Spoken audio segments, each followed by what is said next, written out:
और चलिए इसी बीच एक बड़ी खबर उत्तर प्रदेश से आपको बता देते हैं, जहां योगी सरकार का एक बड़ा दांव सामने आया है। देखिए 2 चरण बाकी हैं, 5 चरणों में चुनाव हो चुका है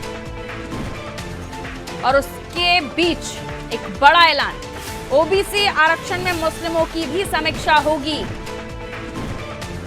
2003 में सपा सरकार ने आरक्षण दिया था और अब एक बड़ा दांव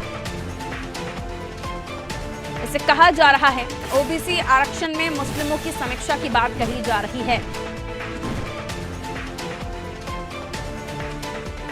देखिए पश्चिम बंगाल में हाल ही में इस मामले में हाईकोर्ट से ममता बनर्जी सरकार को फटकार लगी है, लेकिन उसके बाद अब ये उत्तर प्रदेश से, जिसको लेकर बार बार ये कांग्रेस का दाव है जिसे वो चल रही है, लेकिन अगर योगी सरकार की तरफ से इसे कहा जा रहा है तो इसे बड़े दाव के तौर पर देखा जाएगा, क्योंकि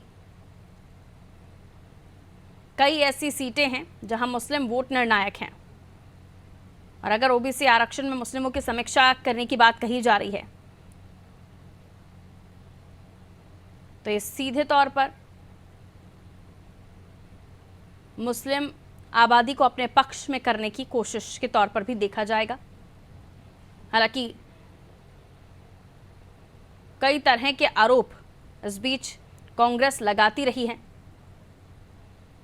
विपक्ष लगाता रहा है और आरक्षण को लेकर अपनी बात रखी विपक्ष ने, जिसमें उन्होंने बीजेपी को हमेशा कटघरे में खड़ा किया। इस चुनावी कैंपेन में, लोकसभा चुनाव के समय पर जितने भी कैंपेन हो रहे हैं उसमें विपक्षी नेता बार बार बीजेपी पर आरोप लगा रहे थे कि आरक्षण को बीजेपी खत्म कर देगी, लेकिन उसी बीच अब तक जो एक बड़ा दाव विपक्ष चलता आ रहा था उसकी काट के तौर पर भी इसे देख सकते हैं।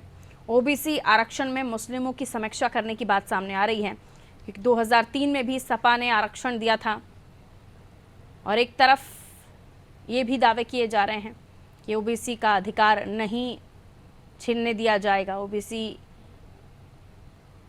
आरक्षण में तलवार नहीं चलने दी जाएगी, और दूसरी तरफ ये बात भी सामने आ रही है। इसे कैसे देखा जाए? चुनावी समय है, 2 चरण बाकी हैं उत्तर प्रदेश में। पहले चरण में 14 सीटों पर चुनाव होने हैं और दूसरे चरण में 13 सीटों पर चुनाव होने हैं, यानी छठे और 7वें चरण की बात है। और इस पूर्वांचल में कई ऐसी सीटें हैं जहां पर मुस्लिम वोट निर्णायक भी हैं और बड़ी तादाद में भी हैं।